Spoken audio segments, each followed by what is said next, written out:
Se Miranda fosse negra, ela seria ícone feminista ou seria uma vilã cancelada? A resposta já existe e ela se chama Carol Conká. Nem toda mulher pode ser dura e ainda ser admirada. Algumas viram ícones, outras viram problema. É o poder, aceita porque dói mesmo. Eu tô me sentindo livre! Livre! Chata! Você se considera uma pessoa agradável mesmo? Para os meus, sim. Leve. Ah, se toca!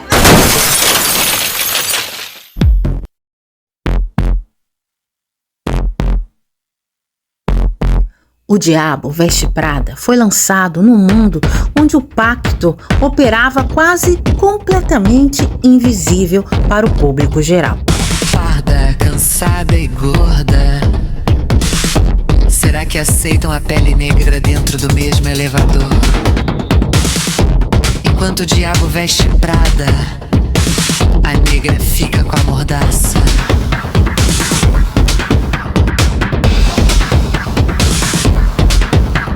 Clara é leve, escura é carga. Uma é Prada, a outra é mordaça amarga. Uma comanda, outra ampara. Uma é norma, a outra se encara.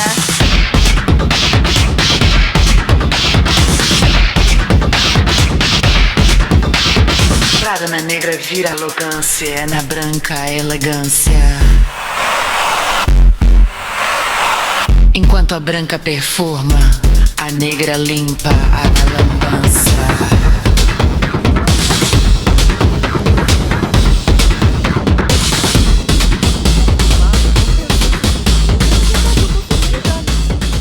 Não me interessam. Diga a Simone que não vou aprovar a garota que ela me mandou para o layout brasileiro. E diga Clara, atlética e alegre, e me mandou parda, cansada e gorda. Parda, cansada e gorda. Se você acha que o Diabo Veste Prada é só sobre moda, você entendeu tudo errado. Meryl Streep voltou, Miranda Priestley voltou, Lady Gaga e Doechii fizeram a trilha sonora, Simone Ashley entrou para o elenco. Todo mundo está recriando a cena do elevador. Todo mundo quer um lugar ao lado de Miranda. Mas ninguém está fazendo a pergunta certa sobre esse filme. Tudo isso tem um nome, que é reposicionamento de marca. Sim.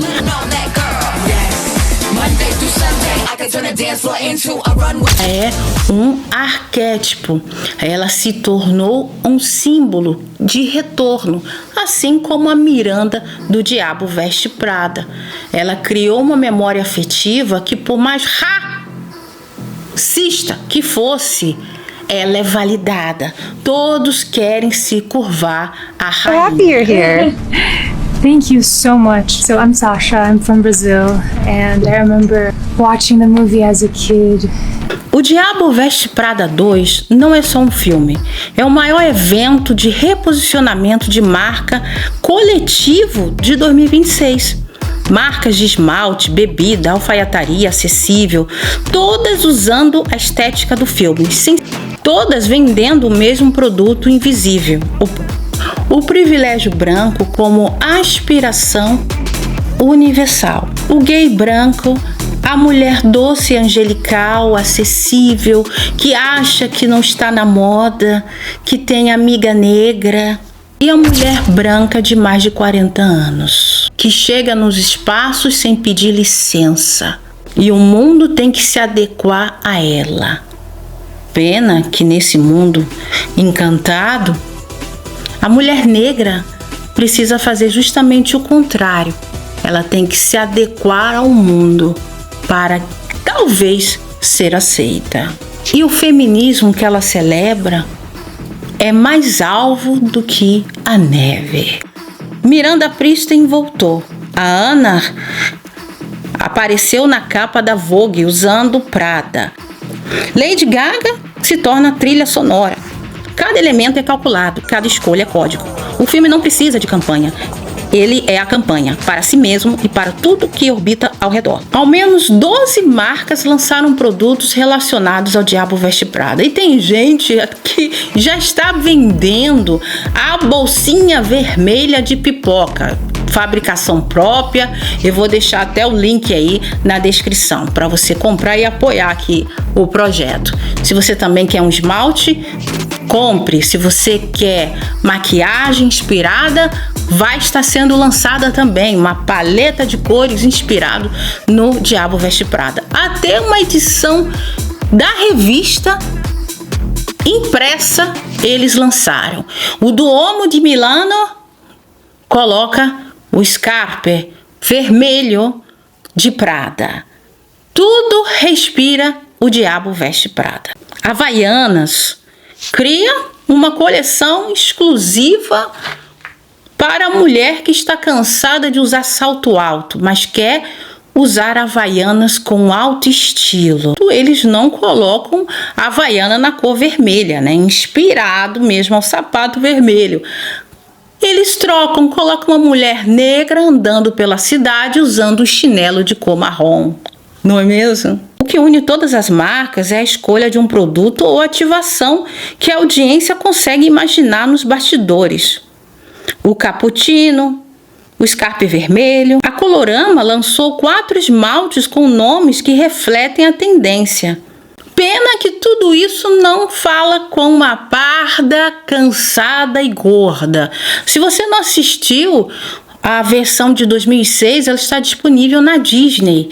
E em português é dublado bem claramente. Enquanto o Miranda está entrando, né, no seu ambiente sem pedir licença, ela faz a conexão com o Brasil e rotula mulheres como parda, gorda e cansada.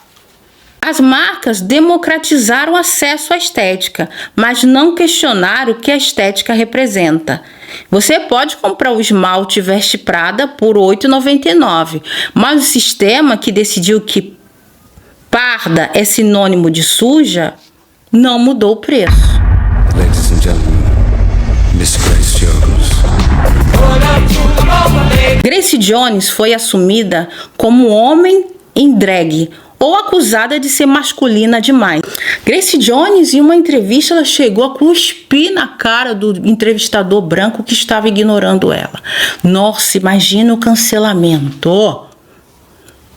Grace Jones nunca foi vista no lugar de poderosa, de tendência. Você não vê meninas brancas e louras recriando Grace Jones. Não. Você não vai ver pessoas pardas e pobres querendo entrar no mesmo elevador de Grace Jones. Não, as músicas de Grace Jones não estão em alta como o da Madonna. Porque a sua voz, seu corpo, seu talento é de uma mulher que não tem medo de buscar poder no mundo de homens.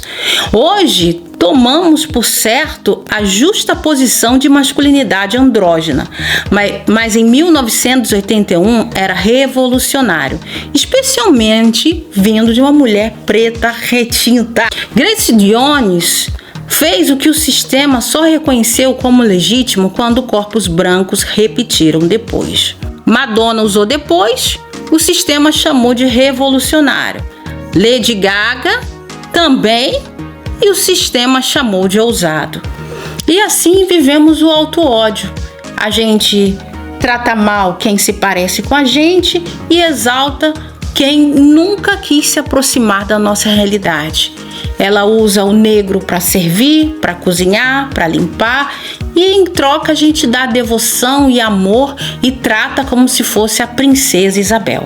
Tá na hora da gente começar a falar as coisas como elas são, já que as únicas e poucas mulheres negras que vão para a Globo, elas precisam ser mucamas, elas precisam validar ou ser estúpidas e caladas, virando o símbolo da inclusão social. Mas nem tudo está perdido. Existem mulheres reais que, mesmo tendo a mesma origem e realidade que a minha, sabendo ou não sabendo, elas se identificam comigo e me ajudam. Porque usar um terninho de R$8.000 não muda em nada.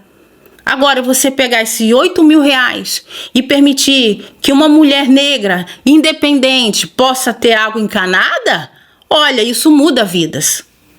Agora o lookinho de 8 mil reais é vazio, é só para lacrar, é só para mostrar pro povo que você nunca vai se aproximar de mim, não é? Então gratidão a você, que eu me levantei hoje de manhã, tentei me arrumar mesmo com o cabelo crespo, tentei aqui dar um ar sofisticado no meio do calor, no meio da pobreza, na vulnerabilidade, mas ela não é permanente, é um ponto de partida. E eu sou grata pela oportunidade que você está me dando, a nova chance de começar esse projeto, onde Zaruti vai vestir Prada. E nos próximos dias você vai descobrir como construir uma marca pessoal, como você ter um arquétipo, sendo uma Carol Conká, sendo uma Sol, sendo uma mulher que não está no padrão. E você vai conseguir usar isso ao seu favor. Você vai tomar de volta o que a Globo, o que a Ana Paula Renault está querendo tirar de você. A Ana Paula Renault, ela pode falar: ai, a liberdade de não agradar todo mundo, a liberdade de ser uma embuste. Isso é privilégio. E chegou a hora da gente dar nome aos bois. Gratidão a você que entrou na lista da sobrevivente. Os materiais, as compras estão chegando. Gratidão porque eu consegui um amaciante pequenininho. E eu sou grata a Deus pela oportunidade que vocês estão me dando de estar aqui falando, trazendo uma voz que é totalmente oposta ao da maioria. Muito obrigada pela oportunidade. Gratidão.